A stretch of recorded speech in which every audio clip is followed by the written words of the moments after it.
આણંદ વલ્લભ વિદ્યાનગરમાં બપોરના સમયે જોરદાર વરસાદ. વિદ્યાર્થીઓના છૂટવાના સમયે ભારે પાણી ભરાણા. ગુજરાતભરમાં ઓગસ્ટ મહિનો વરસાદની બાબતમાં ખૂબ ભારે રહ્યો. સમગ્ર ભારતમાં ઘણી જગ્યાએ વાદળ ફાટવા અને ભારે વરસાદના કારણે ચારે બાજુ પાણી થઈ ગયું.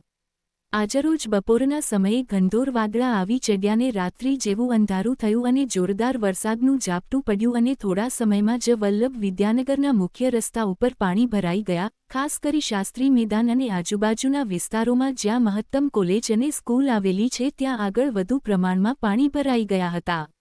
આ બાજુ સ્કૂલ કોલેજ છૂટવાનો સમય હોય વિદ્યાર્થીઓ પાણી ભરાવાને કારણે પરેશાન થઈ ગયા અને ભાઈકાકા સર્કલ આગળ ભારે ટ્રાફિક જામ થઈ ગયો હતો. વલ્લભ વિદ્યાનગર એસટી બસ સ્ટેન્ડમાં પણ પાણી ભરાતા વિદ્યાર્થીઓને ભારે તકલીફ પડી હતી. જો કે 1 કલાકના જોરદાર વરસાદ બાદ ઉઘાડ નીકળતા પ્રજાજનોમાં રાહતની લાગણી જોવા મળી હતી. ડો. રોહિત એચ. દવે.